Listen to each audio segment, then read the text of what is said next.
नमस्कार दोस्तों, मैं आज आप लोगों के लिए लेकर आया हूँ कक्षा 10वीं का चैप्टर नंबर 8। हाँ दोस्तों, कक्षा 10वीं का चैप्टर नंबर 8 त्रिकोणमिति का परिचय। दोस्तों, आज हम आपको बताएंगे त्रिकोणमिति के बारे में।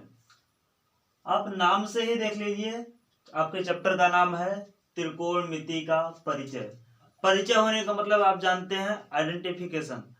पहली बार आप त्रिकोणमिति के बारे में परिचय प्राप्त करेंगे। कहने का मतलब यह है कि आप 1 से लेकर 8 तक 9 तक जो भी कक्षाओं में पढ़े हैं, या फिर कक्षा 10 में चैप्टर 8 के पहले जो भी चैप्टर्स पढ़े हैं, वहां पे कहीं भी आपको त्रिकोणमिति शब्द का कोई भी ज्ञान नहीं था। मतलब त्रिकोणमिति शब्द आया ही नहीं था। मतलब पहली बार आप त्रिकोणमिति के बारे में कुछ जानने जा रहे हैं। ठीक है दोस्तों, चलिए स्टार्ट करते हैं। अब दोस्तों, यहाँ पे आप देखिए कि पाठ का नाम है त्रिकोणमिति का परिचय। तो हम पहले त्रिकोणमिति का थोड़ा परिचय प्राप्त करते हैं। कैसे प्राप्त करेंगे? जैसे देखिए, इसका हिंदी वर्ड क्या है? त्रिकोणमिति। हिंदी में इसको कह रहे हैं त्रिकोणमिति। तो त्रिकोणमिति 3 शब्दों से मिलकर बना है। पहला त्रि, दूसरा कोण, तीसरा मिति। तो त्रि का मतलब होता है 3, त्रि का मतलब 3, कोण का मतलब होगा कोण, कोण, मिति का मतलब होगा माप। अगर हम अंग्रेजी वर्ड की बात करें तो बना है ट्राइगोनोमेट्री। ट्राइगोनोमेट्री, ट्राई में 3 शब्द मिलकर बना है ट्राई, TRI, ट्राई। ट्राई का मतलब होता है दोस्तों 3। क्या होगा? Try means 3। गौन शब्द मिलकर बना है GON से, गौन। गान का मतलब होता है भुजा। गान मीन्स क्या होता है दोस्तों? भुजा। तीसरा वर्ड है हमारा मेट्री। मेट्री शब्द अंग्रेजी के मेट्रॉन शब्द से बना है। किससे बना है? मेट्रॉन से, जिसका अर्थ होता है माप या मापना। अर्थात हम त्रिकोणमिति के बारे में क्या देखेंगे कि यहाँ पे हम किसी भी 3 कोणों की या फिर किसी 3 भुजाओं की माप लेंगे। अर्थात नाम से स्पष्ट हो जा रहा है कि यहाँ पे 3 कोण की और 3 भुजाओं की बात की जा रही है। अर्थात हमें कुछ ऐसे स्ट्रक्चर के बारे में पढ़ना है जिसमें 3 कोण और 3 भुजाएं पाई जाती हों। अर्थात आप जानते होंगे 3 कोण और 3 भुजाएं कहाँ पाई जाती हैं? आप बात करेंगे त्रिभुज में पाई जाती हैं। त्रिभुज में पाई जाती हैं क्या? 3 कोण और 3 भुजाएं। और दोस्तों, एक बात याद रखना है कि त्रिकोणमिति का यूज जो होता है वो समकोण त्रिभुजों में होता है। मतलब ऐसी कोई आकृति जो क्या हो? समकोणीय हो। अर्थात यहाँ पे हम समकोण त्रिभुज की बात करेंगे। अब आप यह कहेंगे कि क्या सर केवल त्रिकोणमिति समकोण पे ही लागू हो सकता है, क्या अन्य किसी त्रिभुज पर लागू नहीं हो सकता? जी हाँ दोस्तों, लागू हो सकता है। जैसे मान लो हमने ले लिया न्यून कोण त्रिभुज। न्यून कोण त्रिभुज है मान लो ये। न्यून कोण त्रिभुज में अब हमको समकोण त्रिभुज लागू करना है, त्रिकोणमिति लागू करना है, तो हमें क्या करना होगा? किसी भी शीर्ष से हम क्या करेंगे? सामने वाले भुजा पर लंब डाल देंगे। और लंब डालने के बाद क्या हुआ? 2 कोण हमारे समकोण बनके तैयार हो गए। तो 2 समकोण त्रिभुज बन गया। हम त्रिकोणमिति का प्रयोग इसमें कर सकते हैं। मान लो हमने कोई अधिक कोण त्रिभुज ले लिया, अधिक कोण त्रिभुज ले लिया, तो हम क्या करेंगे? किसी भी शीर्ष से क्या करेंगे? सामने वाली भुजा पे लंब डाल लेंगे, तो हमारे 2 समकोण त्रिभुज तैयार हो गए। तो यहाँ पे भी हम त्रिकोणमिति का उपयोग कर सकते हैं। ठीक है दोस्तों, तो यहाँ पे हम त्रिकोणमिति का यूज कर पाएंगे। अब बात आती है त्रिकोणमिति की। तो त्रिकोणमिति में हमको एक चीज पता हो गया कि हम यहाँ कहीं न कहीं एक समकोण त्रिभुज की बात करेंगे। अब ध्यान रखना दोस्तों, समकोण त्रिभुज की बात करें, इसका मतलब जो हमारे इसमें एक कोण होगा वो कितने अंश का होगा? 90 अंश का। अब 3 भुजा है यहाँ पे और 3 क्या है?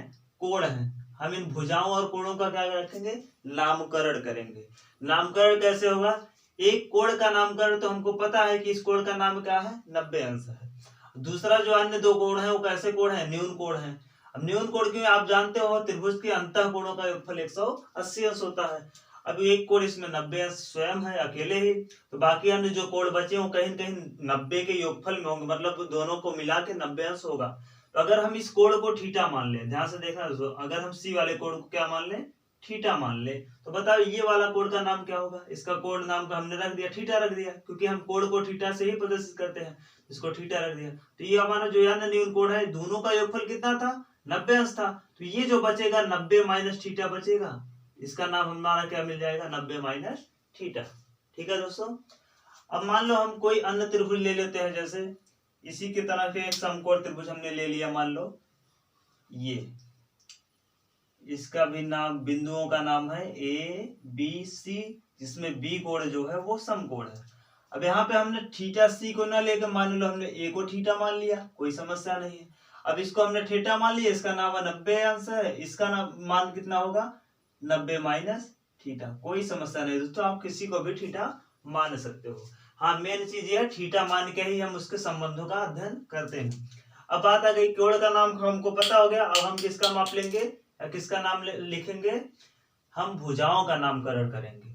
अब देखा ध्यान हो दोस्तों, ध्यान देने वाली बात यह है कि जो समकोण हमारा होगा, तो समकोण के सामने जो भी भुजा होगी, हमेशा 90 डिग्री के सामने वाली भुजा का नाम होगा हमारा कर्ण।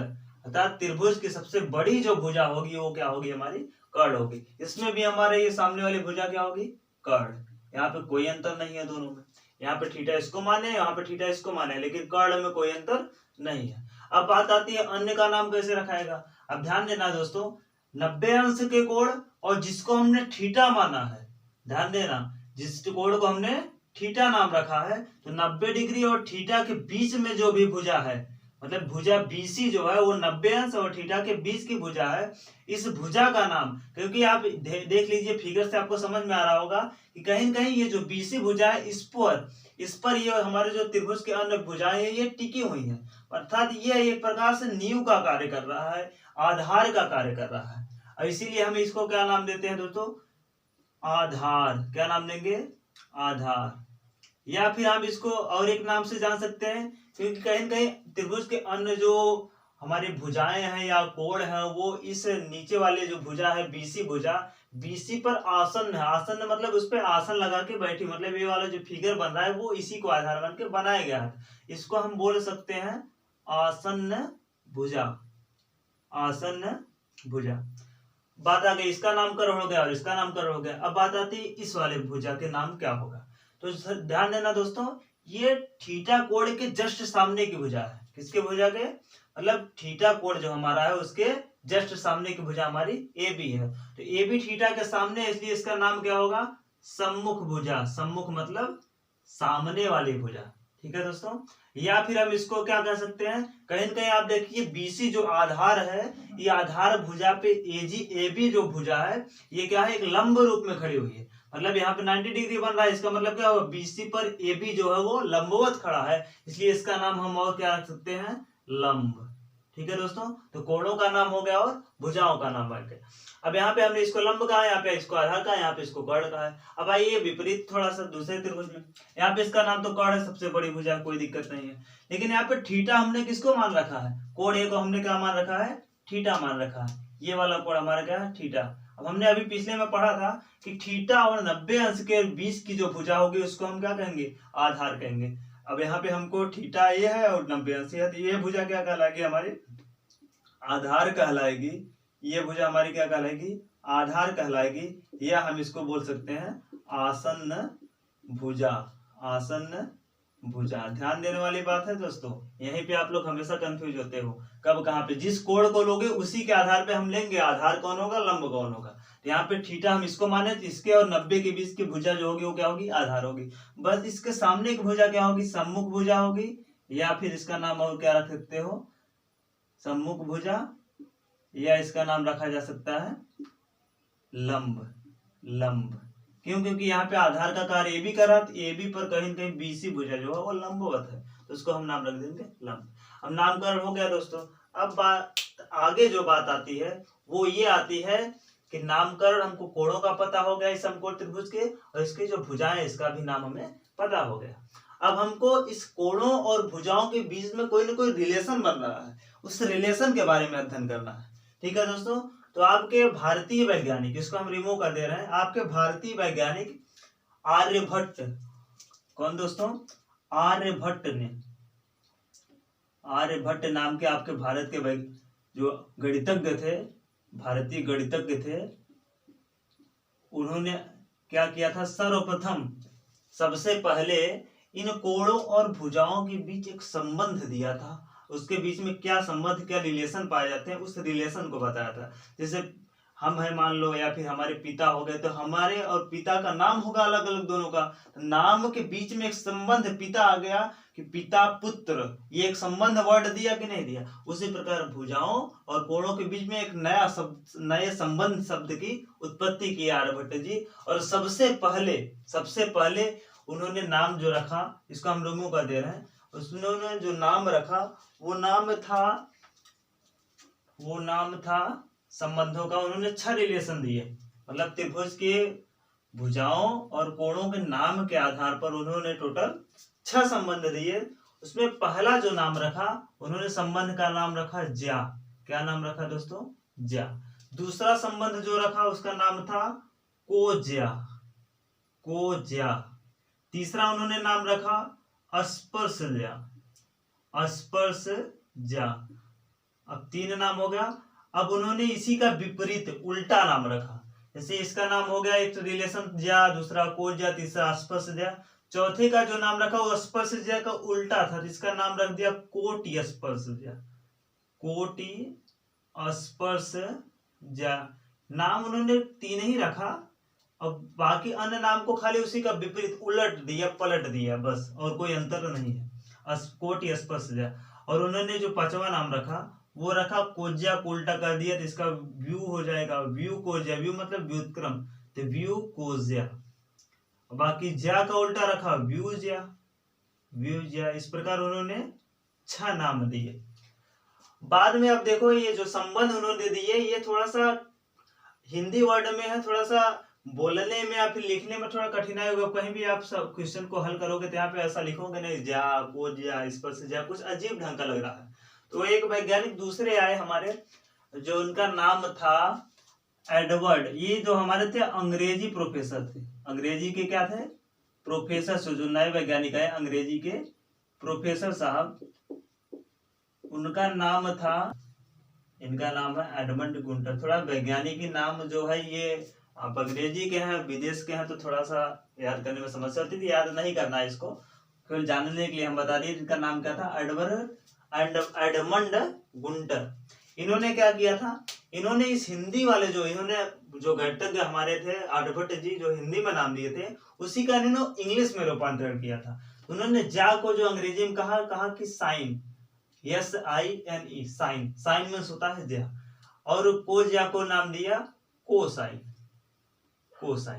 स्पर्शज्या का नाम उन्होंने रखा टेंगेस्ट। क्या नाम रखा? टेंगेस्ट। और कोटि स्पर्शज्या क्योंकि टेंगेस्ट का उल्टा था, जिसका नाम रख दिया कोटेंगेस्ट। और उन्होंने व्यू कोज्या का नाम, क्योंकि व्यू कोज्या जो है वो कोज्या का उल्टा है, इसका नाम रख दिया उन्होंने सेकंड। क्या नाम रख दिया? सेकंड। और जो हमारा व्यू ज्या था, मतलब ज्या का जो विपरीत था, उसका नाम रख दिया कोसेकंड। बाद में अब देखो ये जो नाम था ये थोड़े लंबे लंबे थे, बाद में अभी भी अशुद्धता थोड़ा हमको देखने में लगी, तो हमारे वैज्ञानिकों ने क्या किया, हमारे जो गणितज्ञ थे उन्होंने इसका नाम भी क्या कर दिया, थोड़ा शॉर्ट में लिख दिया, छोटे में रख दिया। छोटे में रखने का मतलब ये है, अब यहाँ पे साइन में से ई को हटा दिया और यहाँ पे केवल लिख दिया साइन। मतलब अगर आप साइन लिख दो तब भी वो संबंध हमको पता चल जाएगा कि किसके संबंध की बात की जा रही है। कोसाइन को उन्होंने क्या नाम दिया? कॉस। टेंगेस्ट को बदल दिया टेन में, और कॉटेनगेस्ट को क्या कर दिया? कॉट में। खाली आप काट लिख दो तो हो गया कॉटेनगेस्ट। ठीक है दोस्तों। और सेकंड को उन्होंने नाम दे दिया सेक, और कोसेक का नाम रख दिया कोसेक। अब बात आ गई ये किसके संबंधों की बात की जा रही है, इस संबंध में रिलेशन क्या है, उस रिलेशन को आर्यभट्ट ने बताया कि अगर हम किसी भी कोण थीटा, जो अभी हमने त्रिभुज में बनाया था, त्रिभुज यही था हमारा, इस तरह से कुछ ये त्रिभुज था, इसमें हमने इसको ए, इसको बी, इसको सी बिंदु कहा था, ये हमारा समकोण था, और मान लो हमने इसको थीटा मान लिया, तो ये हमारा कर्ण हो गया, ये लंब हो गया, ये हमारा आधार हो गया। तो जो उन्होंने रिलेशन दिया कर्ण और लंब के बीच में, वो दिया साइन। तो इसको अगर हम थीटा मानेंगे तो आप लिखेंगे साइन थीटा बराबर क्या हो जाएगा, थीटा मतलब कोण, तो कोण और उस दोनों भुजाओं कर्ण और लंब के बीच का जो संबंध निकाला वो था साइन थीटा बराबर लंब बटे कर्ण। ठीक है दोस्तों, और कॉस थीटा का जो उन्होंने संबंध निकाला वो था कॉस थीटा बराबर आधार आधार बटे कर्ण, और tan का निकाला लंब बटे आधार, लंब बटे आधार। अब बाकी तीन संबंध से हमारे ये संबंध पता चल जाएंगे। हमने स्टार्टिंग में ही बताया था कि ज्या का उल्टा जो होता है वो कोज्या होता है, कॉस का उल्टा जो होता है वो व्यू कोज्या होता है, व्युत्क्रम कोज्या होता है, स्पर्श ज्या का उल्टा जो होता है वो कोटि स्पर्श ज्या होता है। तो हमको तीन नाम पता होगा, तो इसी के विपरीत हम लेंगे। tan का उल्टा क्या होगा, कॉट होगा, तो एक tan बराबर क्या है, tan थीटा बराबर क्या है, लंब बटे आधार, तो कॉट थीटा बराबर क्या हो जाएगा, इसी को उलट दो, आधार बटे लंब। और हमारा जो सेक थीटा होगा वो क्या हो जाएगा, क्योंकि सेक tan थीटा का उल्टा कॉट था, अब कॉस का ठीक उल्टा कौन है, सेक है, तो कॉस थीटा बराबर कितना, आधार बटे कर्ण, इसको उलट दोगे तो मिल जाएगा हमारा कर्ण बटे आधार, कर्ण बटे आधार। अब बाकी जो हमारा साइन का उल्टा कौन है, कोसेक थीटा, तो यहाँ पे थीटा लिखेंगे, यहाँ पे क्या आ जाएगा कोसेक थीटा बराबर इसी का उल्टा कर्ण बटे आधार, सॉरी दोस्तों कर्ण बटे लंब आ जाएगा। साइन का उल्टा क्या होगा, कर्ण बटे लंब। ठीक है दोस्तों, अभी हमको संबंध मिल गया, और एक संबंध उन्होंने दिखाया, तो हमारा फार्मूला हो गया। तो इसको याद करने का एक आपको ट्रिक हम बता दे रहे हैं, इसको हम याद कर सकते हैं, खाली 3 याद करो, बाकी सब याद हो जाएगा। हम एक ट्रिक दे रहे हैं, हो सकता है आपको याद करने में आसानी हो, आप कोई भी ट्रिक ले सकते हो। मान लो ले लिया लाल, लाल बटे कक्का, लाल बटे कक्का। हमारे गुरुजी जब हम पढ़ रहे थे कक्षा 10 में, आप ही की क्लास में, तो हमारे गुरुजी ने बताया था कि लाल बटे कक्का से याद करो। तो लाल बटे कक्का का मतलब क्या हो गया, यहाँ पे ध्यान से समझिए, ये देखिए इस तरह से, तो लाल बटे ला मतलब यल मतलब हो गया लंब, लंब के मतलब कर्ण, ये मतलब आधार के मतलब कर्ण, लंब आधार। यहाँ पे लंब बटे कर्ण, यल मतलब लंब के मतलब कर्ण, लंब बटे कर्ण, ये किसका फार्मूला, लंब बटे कर्ण। यहाँ पे देखो बटा लगा, लंब बटे कर्ण, इसको हम क्या करेंगे, साइन थीटा। तो लंब बटे कर्ण याद कर लो, क्या हो गया, साइन थीटा। कॉस थीटा हमको याद करना है, तो कॉस थीटा बराबर क्या हो जाएगा, आधार बटे कर्ण। लंब बटे आधार क्या हो जाएगा हमारा, tan थीटा। अब इसी का उल्टा चले आओ, यहाँ पे आधार बटे, अगर इसी को उलट दोगे आधार बटे लंब, तो क्या हो जाएगा हमारा cot थीटा।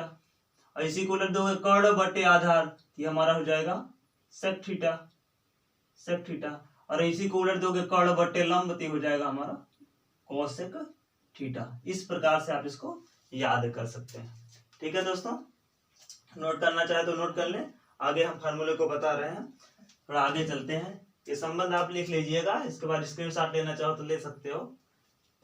ठीक है दोस्तों, अब हम इसको आगे बता रहे हैं।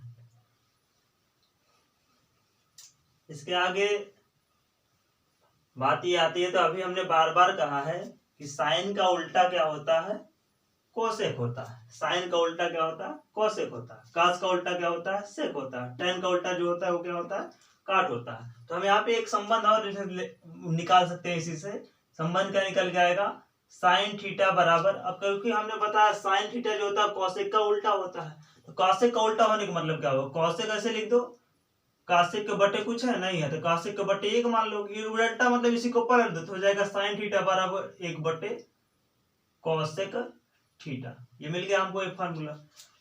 अब ऐसे हम कॉस का निकालना चाहे तो निकाल सकते हैं, कॉस थीटा बराबर क्या होगा, कॉस जो होता है वो किसका उल्टा होता है, सेक का, तो हो जाएगा 1 बटे सेक थीटा। अब इसे हम tan का निकालना चाहे तो निकाल सकते हैं, tan थीटा बराबर क्या हो जाएगा, tan थीटा बराबर, tan हमारा जो होता है वो काट का उल्टा होता है, कॉट जो होता है tan का उल्टा होता है, tan बराबर क्या हो जाएगा 1 अपान कॉट थीटा। अब हम निकालना चाहे कॉट का, तो काट क्या होगा हमारा, सीधा इसी का उल्टा होगा, तो इसको हम लिख देंगे 1 अपान tan थीटा। अब जो हमारा निकल के आएगा सेक थीटा बराबर, सेक थीटा बराबर क्या आ जाएगा 1 अपान कॉस थीटा, इसका उल्टा होता है सेक थीटा। अब साइन का उल्टा क्या होता है, कॉसेक, तो कॉसेक थीटा बराबर क्या हो जाएगा कॉसेक थीटा बराबर 1/sin थीटा। इस तरह से हम इसको याद कर सकते हैं। तो याद करने का सबसे आसान तरीका यही है, लाल बटा कक्का से याद करो, बाकी सब ये सबको याद हो जाएगा संबंध। यहाँ पे इसका विपरीत, साइन का विपरीत काश होता है, मतलब साइन का उल्टा काश होता है तो कासेक लिख दो, कॉस का उल्टा सेक होता है तो 1/sec लिख दो, बस उल्टा करते चले जाओ, आपको मिल जाएगा। एक संबंध और हम आपको बताने जा रहे हैं दोस्तों, थोड़ा सा ध्यान से समझिएगा। समझने का मतलब यह है, छठे 12 फार्मूलों के अलावा 2 फार्मूले और उन्होंने दिए थे। फार्मूला क्या था, tan थीटा। अभी हमने निकाला है tan थीटा बराबर लंब बटे आधार होता है, cot थीटा बराबर आधार बटे लंब होता है। यहाँ पे tan थीटा बराबर 1/cot होता है और cot थीटा बराबर 1/tan होता है। तो यहाँ पे हम उन्होंने बताया कि tan थीटा बराबर एक और चीज होता है, होता क्या है, tan थीटा बराबर होता है sin थीटा बटे cos थीटा। अब जब tan थीटा बराबर sin थीटा बटे cos थीटा हो गया तो cot थीटा बराबर क्या होगा, क्योंकि काट जो होता है tan का उल्टा होता है, जो tan का जो मान होगा वो पलट जाएगा, हो जाएगा cos थीटा बटे sin थीटा। यहाँ तक तो आपको समझ में आ गया होगा। लेकिन बात अब ये आ जाती है कि आखिर आया कहाँ से। ये तो हमको समझ में आ रहा था कि संबंध है दोनों के बीच के, और इसी को उल्टा करते चले जाओ तो आ जाएगा, tan का ही है तो काट का उलट दोगे। यहाँ पे भी हमको समझ में आ रहा है tan थीटा जो है कहाँ से आया, 1/cot, मतलब इसका उल्टा है तो आ जाएगा। लेकिन इस sin थीटा बटे cot थीटा कहाँ पे आ गया, ये नया चीज कहाँ से आ गया। ठीक है दोस्तों, अब आप इसको देखिए, हम कैसे कैलकुलेट करते हैं कहाँ से आया है। अब यहाँ पे दिया है कि sin थीटा बराबर क्या होता है, sin थीटा बटे cos थीटा। इसको प्रूव करेंगे हाँ ये सही है कि गलत है। तो sin थीटा बराबर आपको पता है, sin थीटा बराबर क्या होता है, लंब बटे कर्ण। उन्होंने जो संबंध बताया था थीटा और लंब बटे कर्ण के बीच में, उन्होंने क्या बताया था, sin थीटा बराबर होता है लंब बटे कर्ण। तो यहाँ पे हम sin थीटा की जगह क्या लिख सकते हैं, लंब बटे कर्ण, लंब बटे कर्ण, ये मिल गया हमको। अब पूरे का बटा लगा देंगे। cos थीटा बराबर हमने क्या पढ़ा था, आधार बटे कर्ण, यहाँ पे आ जाएगा हमारा आधार बटे कर्ण। अभी बटा वाला है जो जानते हो, आप पहले से पढ़े हो कि ऊपर वाला ऐसे सेम रहेगा लंब बटे कर्ण, और नीचे वाला जब भाग में है, बटा मतलब भाग में है तो पलटा, जब गुणा में बदलोगे तो पलट जाएगा, नीचे वाला ऊपर, ऊपर वाला नीचे हो जाएगा, गुणा हो जाएगा कर्ण बटे आधार हो जाएगा। दोस्तों ध्यान समझना, लंब बटे कर्ण हमने लिख दिया sin थीटा की जगह, और cos थीटा की जगह क्या लिख दिया, आधार बटे कर्ण। अभी बटा के नीचे है, इसको हमने क्या किया, गुणा में बदला तो वही उलट गया, उलटने के बाद ये कर्ण जो है कर्ण से कैंसिल हो जाएगा, मिला के हमारा लंब का 1 में गुणा करो क्या आ जाएगा, लंब बटे आधार, यहाँ पे नीचे बचा था आधार, लंब बटे आधार। हमने पढ़ा था आज लंब बटे आधार और थीटा में क्या संबंध है, tan थीटा बराबर लंब बटे आधार। तो यहाँ पे हमको मिल गया क्या, हमारा tan थीटा, अर्थात जो हमारा tan थीटा होगा वो sin थीटा बटे cos थीटा के बराबर होगा। उसी प्रकार cot थीटा हमारा जो होगा इसका विपरीत होगा, जैसे आप निकाल सकते हो। ठीक है दोस्तों, इस प्रकार हमने क्या किया, कुछ बेसिक टर्म्स के बारे में, त्रिकोणमिति के बारे में परिचय प्राप्त किया। अब जो ये रिलेशंस है, मतलब कोणों और जो भुजाओं के बीच में रिलेशन है, इस रिलेशन को हम बोलते हैं, नाम एक देते हैं त्रिकोणमिति अनुपात। क्या नाम देते हैं दोस्तों, त्रिभुजों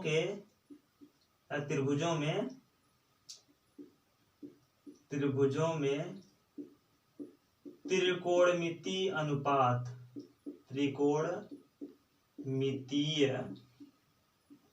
अनुपात, इस नाम से जानते हैं। आपके बुक में हो सकता है दिया हो, ये फार्मूला आपके लिए बहुत इंपॉर्टेंट है। आप इसको चैप्टर सुनने से पहले सबसे बेसिक चीज है, इसको देखना जरूरी है, इसको आप बढ़िया से देख लीजिएगा, याद कर लीजिएगा।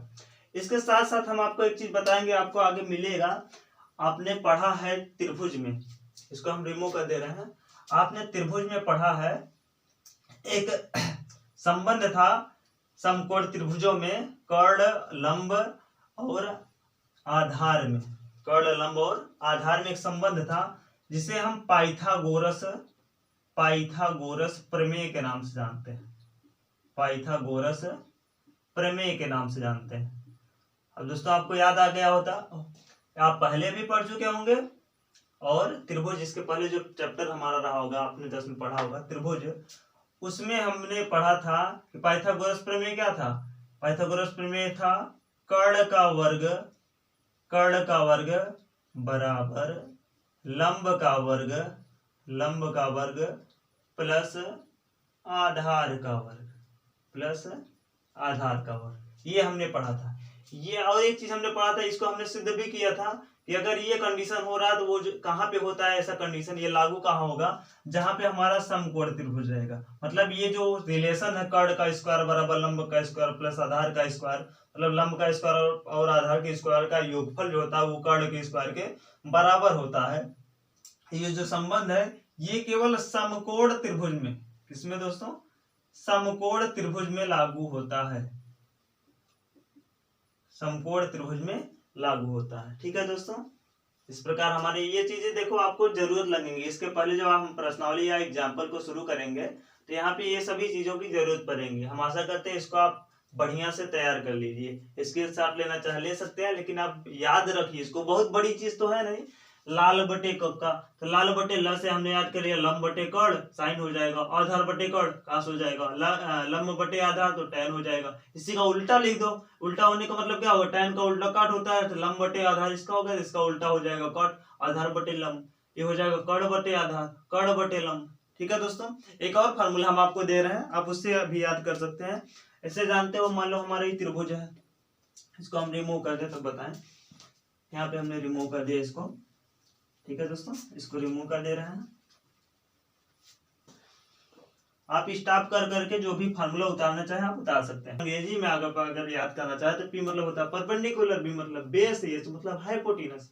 तो हम यहाँ पे इस फार्मूले को एक और ट्रिक से याद कर सकते हैं, पी बी और क्या हो जाएगा पी बटे हो जाएगा हमारा एच एच बी हो जाएगा दोस्तों। पी मतलब perpendicular upon hypotenuse, base upon hypotenuse, perpendicular upon base. तो हमारा ये संबंध निकल के चला आएगा। इसको हम क्या नाम देंगे, इसको कहेंगे हम पी मतलब हो जाएगा साइन थीटा, साइन थीटा ये हो जाएगा हमारा कॉस थीटा, ये हो जाएगा हमारा टैन थीटा, ये हो जाएगा इसका विपरीत कॉट थीटा, ये हो जाएगा सेक थीटा और ये हो जाएगा हमारा कोसेक थीटा। याद कर सकते हैं दोस्तों, पी में perpendicular upon hypotenuse, base upon hypotenuse, perpendicular upon base. इससे हम याद कर सकते हैं साइन थीटा बराबर ये हो जाएगा और थीटा बराबर ही tan थीटा बराबर ही। इंग्लिश में याद करना तो सब भी याद कर सकते हो, हिंदी में याद करना तो सबसे आसान फार्मूला है लाल बटे का। हम लोगों ने तो इसी याद किया था बचपन में, अभी भी हम लोग वही पढ़ते हैं, आसान थोड़ा सा है। ऐसा भी याद करना चाहो तो आप याद कर सकते हो। ठीक है दोस्तों, चलिए चलते हैं थोड़ा सा उदाहरण की तरफ, आपको हम उदाहरण कुछ करवाना चाहेंगे। ठीक है दोस्तों, आइए दोस्तों हम आपको उस फार्मूले के आधार पे एक उदाहरण बता रहे हैं। आपके बुक में दिया होगा उदाहरण, दिया क्या उदाहरण नंबर 1 में कहा है कि यदि tan a बराबर 4/3 तो कोण A के अन्य त्रिकोणमितीय अनुपात ज्ञात कीजिए। तो ये बहुत सरल है प्रश्न है दोस्तों, आप बहुत आसानी से लगा सकते हैं। हम यहाँ पे सबसे पहले लिखेंगे हल। ठीक है दोस्तों, यहाँ पे आपको पता है दिया क्या है, tan a बराबर 4/3। अब आपने अभी इसके पहले पढ़ा था, थोड़ा सा याद दिला देंगे, इसके पहले पढ़ा था tan थीटा बराबर क्या होता है लंब बटे आधार, यही ना पढ़ा था, tan थीटा बराबर लंब बटे आधार। यहाँ पे हमने कोण का नाम जो रखा था थीटा रखा था, यहाँ पे कोण का नाम जो रखा है वो ए रखा गया है। तो सबसे पहले हम एक क्या करेंगे, समकोण त्रिभुज मान लो ये बना लेते हैं। ये क्या है, एक समकोण त्रिभुज है, इसका नाम मान लो बी है, ये हमारा ए है, ये हमारा क्या है सी है, ए बी सी हमने एक त्रिभुज बना लिया। जहाँ पे कोण ए की बात कर रहा है, इसका मतलब इस कोण की बात कर रहा है, मतलब मुख्य कोण जो हमारा होगा वो क्या होगा, ए होगा, ये वाला कोण होगा। अब इसके आधार पर आपको पता है कि tan ए बराबर क्या होता है 4/3 दिया है, और tan थीटा बराबर क्या होता है लंब बटे आधार, मतलब ऊपर लंब का मान दिया है, नीचे आधार की माप कर दिया है। अर्थात यहाँ पे लंब क्या हो जाएगा हमारा, लंब क्या होगा हमारा, यहाँ पे इस कोण के लिए लंब कौन हो जाएगा BC, अर्थात BC बटे किसकी बात किया है, AB की बात किया है। मतलब BC की लंबाई दी गई, BC की लंबाई कितना दी गई है 4 और AB की लंबाई दी गई है हमारा 3। ठीक है दोस्तों, तो दो भुजाओं की माप हमको पता हो गई। अब दो भुजाओं की माप हमने यहाँ से निकाली इस फार्मूले से। अब हमको इस भुजा की माप की जरूरत होगी, क्योंकि कहा है अन्य त्रिकोणमितीय अनुपात ज्ञात कीजिए। तो आपने अभी देखा था अन्य त्रिकोणमितीय अनुपातों में साइन कॉस टैन में यहाँ पे इस तीनों भुजाओं की कहीं न कहीं जरूरत पड़ रही थी। तो हम अन्य भुजाओं को ज्ञात करने के लिए क्या करेंगे, सबसे पहले इस भुजा की माप निकालेंगे। तो इस भुजा की माप कैसे निकालेंगे, हमने अभी बताया था कि यहाँ पे हम पाइथागोरस प्रमेय का पालन करते हैं। तो ये क्योंकि समकोण त्रिभुज है, तो समकोण त्रिभुज है हमारा, इसलिए क्या हो जाएगा, समकोण त्रिभुज एबीसी में जो हमारा कोण बी है वो क्या है, समकोण है। इसलिए यहाँ पे हम क्या करेंगे, पाइथागोरस प्रमेय का उपयोग करेंगे। पाइथागोरस प्रमेय से हमको क्या मिल जाएगा, पाइथागोरस प्रमेय से जो होगा हमारा कर्ण का वर्ग, कर्ण का वर्ग बराबर क्या हो जाएगा, लंब का वर्ग, लंब का वर्ग प्लस आधार का वर्ग, आधार का वर्ग। अब बताइए कर्ण हम किसका नाम देंगे, कर्ण क्या है हमारा, एसी कर्ण है, यहाँ पे हम ले लिए एसी का वर्ग बराबर लंब कौन है हमारा, बीसी, बीसी का वर्ग प्लस आधार कौन है, एबी, तो एबी का वर्ग। अब माप जो है हम उसका माप रख देंगे, बीसी का माप कितना है, 4 है, तो 4 का स्क्वायर हो जाएगा, प्लस एबी का माप जो है 3 है, 3 का स्क्वायर हो जाएगा, एसी स्क्वायर बराबर। अब AC बराबर क्या हो जाएगा, इधर देखो वर्ग हटेगा तो इधर क्या लगेगा, कड़ी लग जाएगा, इसका वर्ग करोगे 4 चौक 16 प्लस 3 त्रिका 9 आ जाएगा। AC बराबर क्या आ जाएगा हमारा, कड़ी में 25, 16 को 9 में जोड़ेंगे क्या आ जाएगा 25, तो AC बराबर क्या आया हमारा 5, अर्थात इसका मान हमें पता नहीं था, कर्ण का नाम, ये हो हमारा क्या हो गया 5। अब हमें तीनों भुजाएं पता है, तो हम साइन कॉस टेन सब कुछ हम क्या कर सकते हैं, ज्ञात कर सकते हैं। कैसे देखिए ज्ञात करते हैं, यहाँ पे साइन थीटा बराबर क्या होता है दोस्तों, अब ए की बात किया था, यहाँ पे हम थीटा की जगह क्या रखेंगे, ए रखेंगे, तो साइन ए बराबर क्या हो जाएगा, साइन ए बराबर होता है लंब बटे कर्ण, तो लंब ये हो गया, ये क्या हमारा लंब है, ये हमारा आधार है, और ये हमारा क्या है कर्ण है। तो साइन थीटा बराबर क्या हो जाएगा, साइन थीटा की जगह हम लेंगे साइन ए, साइन क्योंकि इस कोण की बात की, इसका नाम ही इन्होंने ए रख दिया है, तो साइन ए बराबर क्या हो जाएगा, लंब बटे कर्ण, मतलब 4/5 क्या हो जाएगा दोस्तों, बीसी बटे AC, BC बटे AC बराबर क्या आ जाएगा हमारा 4/5। ऐसे हम निकाल लेंगे किसका, cos का मान, cos का मान क्या आ जाएगा हमारा दोस्तों, cos A का मान आ जाएगा आधार, आधार ये आधार बटे कर्ण, तो आधार का नाम क्या है AB बटे हमारा आ जाएगा AC, तो AB का नाम कितना है 3/5, ये हमारा आ जाएगा। उसके बाद हम निकाल लेंगे tan, tan तो दिया गया है, tan का हमको निकालना नहीं है, बाकी जो अन्य काट हमको निकालना है, तो काट ए बराबर क्या हो जाएगा, अभी आप पढ़े थे काट जो होता है वो tan का विपरीत होता है, मतलब tan का काट बराबर क्या हो जाएगा 1/tan ए, अर्थात हम इसको tan ए का मान जो इसको पलट देंगे, tan ए का मान क्या है 4/3 है, इसका उल्टा होगा 3/4 हमारा क्या हो जाएगा काट ए का मान हो जाएगा। बाकी हम क्या निकालेंगे, सेक का मान बचा है तो सेक का निकाल लेंगे, तो सेक ए बराबर क्या आ जाएगा हमारा, सेक बराबर क्या होता है हमारा, सेक होता है हमारा कर्ण बटे आधार, तो यहाँ पे हम लिखेंगे कर्ण का मान कितना है 5 बटे आधार का नाम कितना है 3, ये लिख देंगे। कौशिक का मान कितना आ जाएगा, कौशिक बराबर क्या होता है, कौशिक ए, कौशिक आप जानते हो क्या होता है, साइन ए का उल्टा होगा, तो साइन ए का कितना है 4/5, इसी का उलट दो 5/4 आ गया हमारा, ये हमारे मान, अन्य त्रिकोणमितीय अनुपात हमें निकल के आ गए। इस तरह से हम हल करेंगे। ठीक है दोस्तों, धन्यवाद।